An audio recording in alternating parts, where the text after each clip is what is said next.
Let's get some of the emotions and some of the things behind the scene. That is with WFAN Yankee reporter, our good buddy Sweeny. Murti also connect some dots on what they will do next. Sweeny, welcome back, buddy. How are you? Hi, fellas. How you doing? We're good, Sweeny. All right, so Heyman drops the tweet. You know what you know, and everybody collects their different intel, and everybody has their different sources. So when you first saw the tweet, were you buying in based on what you had? Where were you during that interesting tweet from John? It was taken down almost as quickly as it went up. So that's when I saw it.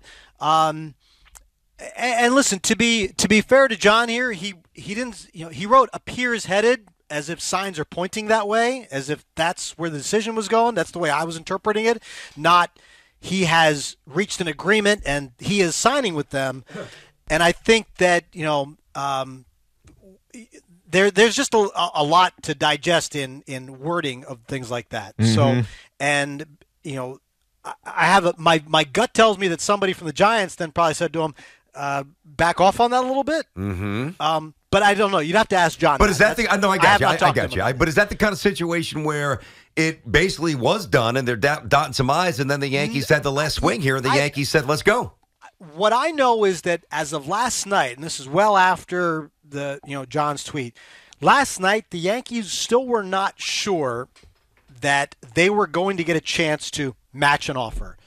That Judge wasn't just going to get an offer he liked from the Giants and say, this is where I want to go. And as we've talked about this plenty, that's not something they could fight, right? If he wanted to go to San Francisco, they weren't going to be able to change that.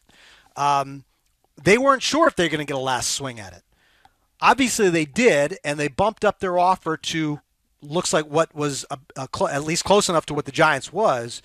And Judge decides to stay here. He's very close with his teammates. There's a familiarity here. There's the whole thing about legacy and building, that brand and not starting over somewhere else. And I don't think, listen, I've mentioned this a couple of times. Since Aaron Judge has been, we can argue all we want about like where the Yankees' shortcomings are and how legitimately close they are or aren't, but since he came on as a rookie in 2017, the Yankees have been in the playoffs every year. The Giants, since 2017, have been in the playoffs once. Mm-hmm. Okay? And if he's going to talk about winning championships and legacy and things like that, again, we can argue how close they are and what problems you have with all the process and things like that, but, you have more chances here. It's like I made the analogy of, if you're a college basketball player, okay, you go to Duke, you have more chances than if you go someplace else. And I think that's what it comes down to. Yeah, and at the end of the day, it feels like all he wanted was the respect from the Yankees. And I mean that monetarily. Come correct with the offer that you had, because it's $147 million more than what he was offered, $43 million more than he was offered last year, obviously not including the arbitration year. So it feels like if the Yankees did the right thing, or Brian Cashman did the right thing, he with his 4-year extension now, then Aaron Judge wanted to be a Yankee. He just needed to know that the Yankees were committed to him monetarily. Sure, and listen, this all comes back to him betting on himself, because remember, he was not a $40 million player in April. He was not a $360 million player in April. First of all, there were no competitors, right? We talk about the Yankees' offer, but they didn't have to compete against anybody. Mm-hmm. They had to put forward whatever they thought was their best at that particular time, and then they could make another run at them when the competition was there. And Judge took that gamble, took that bet. It could have swung the other way. If he gets hurt like he had in previous years and puts up 24 home runs, he's not getting $40 million a year. He's not signing for $360. He probably just, as a matter of getting to free agency, even if he had hit, say, 30, 40 home runs, he's probably well north of 213, say, I don't know, just 250, 260, something like that, right? Yeah. You hit 62 home runs in that year, and you're setting yourself up as a legacy kind of player now. Well, he made himself $100 million that way. There's no doubt. That's the easy math that I've done. Mm-hmm. So we're talking to Sweeny Murti, WFAN Yankee reporter. Sweeny, who ultimately ran point on this? Was this more Hal or more Cashman? I mean, at that monetary level, it's always ownership driven. I mean, I think, to the point of Judge talking about the face-to-face meeting he had with Hal Steinbrenner back in the early part of this, and none of this played out really all that surprisingly if you think about how Judge laid out the timeline himself. When he wins the MVP award, he says, I'm looking forward to getting this free agent process started, okay? Which means not close to signing yet. Let's go visit with somebody. Let's go visit with the Giants. Let's take in all the information. He also said, these things usually happen around the winter meetings. Okay, he's pointing you to when he wants to make a decision and saying that he doesn't want to take too long and hold up the teams from making other moves. He laid out the roadmap for us. Nothing surprising there. The Yankees are going to be in it. The Yankees made a good offer, and then it was a matter of, do they have to bring more? The answer was yes, they did, and they did. I think last night they were of the mind that they were going to make whatever offer they had to make, but they were unsure if they were going to get that chance because, did Aaron Judge simply want to go to San Francisco was the other part of the equation. Yeah, Sweeny, now let's zoom out a little bit and look at the bigger picture here with the Yankees because, I mean, let's face it. Aaron Judge signs a $360 million deal. They're the same team that lost to the Astros last year. What else needs to happen for this team to be competitive with their, I guess, I don't know. Their nemesis? Their nemesis, right? Yeah, it's not even that because they're not even competitive with us. No, they sometimes. own us. Exactly. They own us. Yeah, and they lost Verlander too, right? So that's a blow to them. They're not the same team that they were. Repeating as World Series champions, as everybody has found out for the last 20 years, is impossible to do for the last 20 years. It's hard.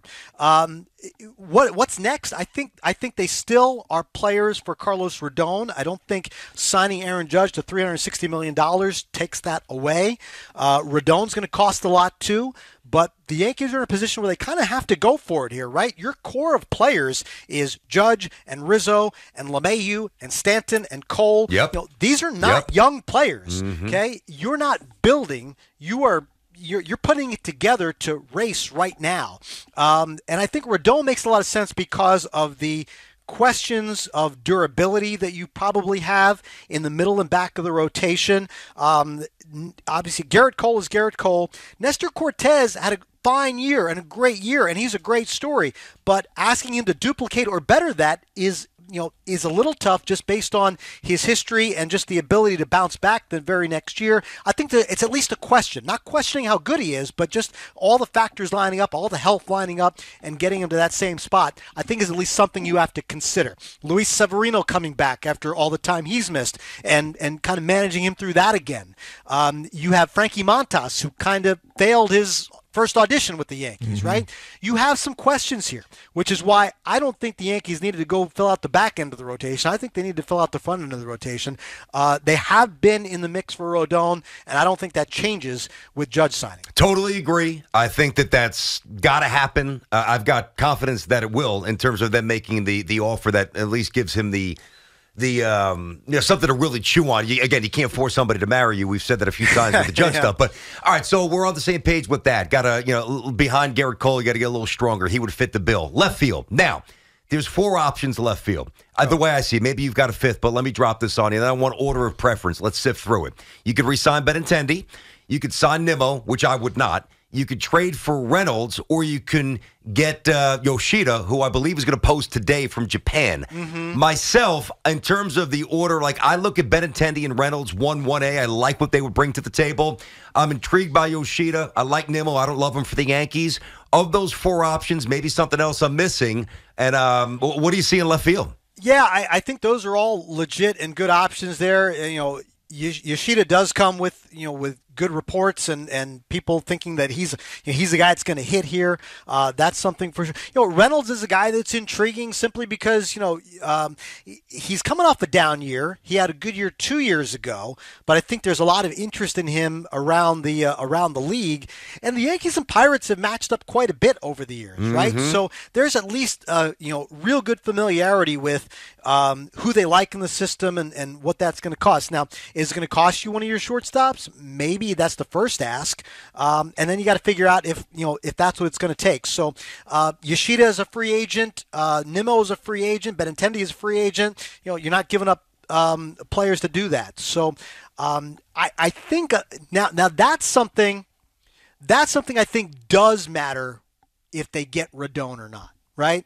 Because I think they had the money earmarked for Judge, and you make these other moves. But if you get Rodon, now do you still have the same amount of money to play? Is Yoshida going to cost less than Nimmo would? Well, then you probably make the trade, to your point, and you go for Reynolds and you give up a shortstop prospect. Yeah, I know what you're saying. Yeah. Now you have to start playing one hand versus the other. For sure. Yeah. And listen, it's not unlimited resources. I get that. That's a fair point. But now I get to the next part of my blueprint to save the Yankees. I know it's unrealistic to get rid of both of them. And you and I have gone back and forth and yelled at each other. Hicks and Donaldson? One of these guys cannot be on the team next season. He just can't be. Yeah, and listen, and I heard Joel Sherman make an interesting point the other day on the network about the idea of, there's such a big deal about spreading out the dollars on these. A guy like Hicks, for example, or any long-term deal, and taking the AAV out longer because of the hit that it gives you on the luxury tax. And there's, why wouldn't you just pay the guy what he's worth now instead of having to choke on a deal in years 5, 6, 7, 8, and 9? And there's, and it's not just the Yankees, but the Yankees are among the teams that do it. When you look at all the different penalties and things that they incur with luxury tax penalties, it's real for them. I mean, whether we think it should be or not, it's real for these teams. So that's why those things are there. But I think you're at a point with Hicks's contract where you shouldn't care anymore about eating that dollar value, but you do still need outfield depth. So you got to go find outfielders, and then you can figure out, whether or not you want to keep him around. Donaldson's just harder to move, and that's a bigger salary to eat. If you've got real options for it, then, to fill out the roster or to figure out how to get rid of him, then I think you're exploring all that. But we've talked about this. I think that it's a tall order to have both of them gone and not have a lot of money to consider. But I think it's all open. I think it's all out there. I don't think the Yankees are sitting there saying, well, Hicks is going to be opening day left fielder and Donaldson's opening day third baseman. No. I think that, they're open to a lot of things here. And as much, we talked about, of course they have to say what they say about these guys. They're on the roster. They're not going to badmouth them. No, I understand. And how open are they to trading Gleyber Torres? We know what almost happened last year with Miami. Sure. And I think he's in the situation that Gary Sanchez is in, okay? You went through the early periods of success and struggles, and you lived with all that because he was under cost control, right? Once you get into these arbitration years, now you're scrutinizing that a lot closer. Gary Sanchez was 1 year away from free agency, and then you kind of had to say, okay, where are we going here? And they doubled down on defense at catcher, had to take on Donaldson's contract in order to get rid of Sanchez and what he was making, and there's no argument with the defense Donaldson provided. His offense was lacking because he just looked like he got old, right? So now with Torres, you're kind of in this situation again, 1 year from free agency. Does he have value? Sanchez's value to you was that you could figure out how to improve defensively, right? Or at least what you thought was defensively. They had IKF and Donaldson. Torres's value now is going to be what can you improve your team, not just get rid of him. And I think that's what they're fighting with right now. And there's going to be a team out there that says, okay, Gleyber Torres has 1 year until he's a free agent. He turns 26 years old, I think, in another week, right? Something like that, or this week. He's playing winter ball too. I saw him rocking the beard the other night. He's playing winter ball. So, and he'll get probably just a little bit of that. They don't let him go too long on that. Just a couple of things. But that's what they're fighting right now. And another team is going to have to say, I will take a chance on 26-year-old Gleyber Torres, who's going to try to play himself into a 9-figure contract. I'm going to jump back, Sweeny, to some of these young kids that you were talking about. BT and I were laying out his plan. And one of the things that's, I think, paramount to it is that these young players got to contribute, whether it's Peraza. We know that Cabrera can be a swing guy because he did that with great aplomb this past season. Volpe eventually is going to get a shot. How much do you think Cashman and the Yankees are factoring in some of these young prospects coming up and being contributors? I think they badly want them to contribute because that helps balance out the cost control, right? That's what every team wants. You want these guys to come out and, Aaron Judge hit 52 home runs and he's being paid $500,000. That's what you want. Yeah. But how willing are they to do it? Because we've seen the Braves did it.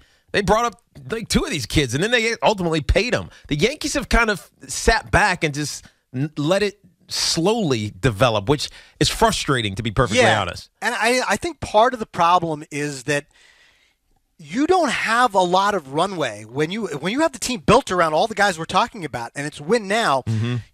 If Oswald Peraza is a starting shortstop, okay. Let's take him for an example. Just leave and start with him. If he's your starting shortstop, and in the middle of May, he's hitting 180, okay, what are we saying? And does it depend on whether the Yankees are 15 games up already, or 2 games out, or sitting in second, third place? Yeah.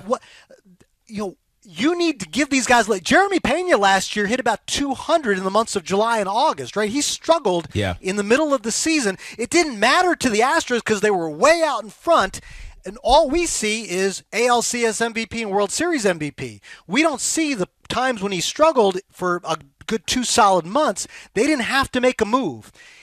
And that's part of the problem here. If you're going to tell me the Yankees are 10 games in front, Oswald Peraza's offense isn't going to matter, you can allow him to get through that and grow. And that's part of what these teams do. The Yankees are never in a position where you can have a player have a bad year, or 3 months, or learn and get better. You have to hit the ground running, bro. And that's hard. Well, they create that. I mean, I disagree with that. We would give them. I think we create that. We all create that. Hold on a second. I'll speak for myself. I would give a young player the laboratory and the latitude to struggle, provided the other guys are carrying their weight. I think that's a misrepresentation of what we expect, But that's Sweeny. part. But if the Yankees are, let's say they're in second or third place, okay? Yeah. And and Peraza is struggling.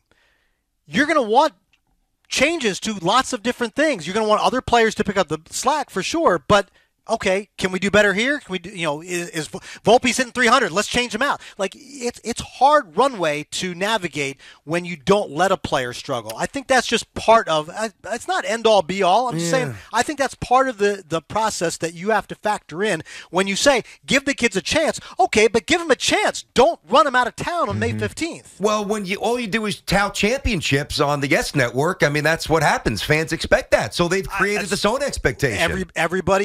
We've all created that. Yeah, I guess we're all culpable there. Yeah. I know we're late, but I need your opinion on this, okay?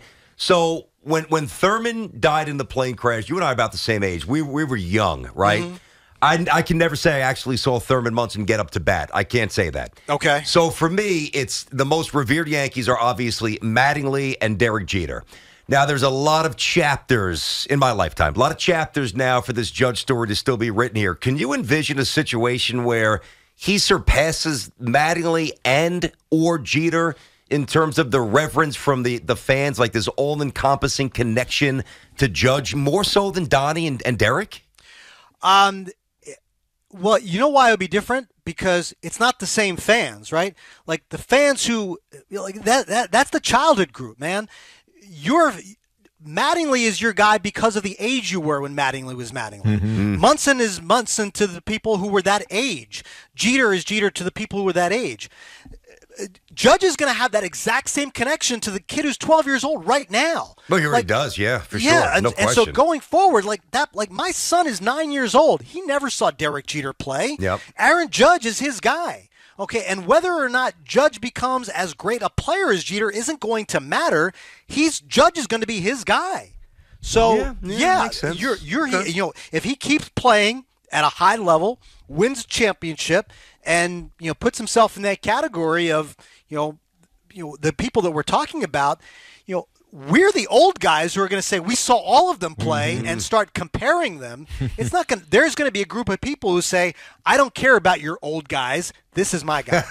All right, we got to run. Go break the Rodon story within an hour or so. I'm counting on you. guys. Thank you, Sweeny. Sweeny. Appreciate it, buddy. WFAN Yankee reporter Sweeny Murti. We'll get back to these calls in a minute. 877-337-6666. Good.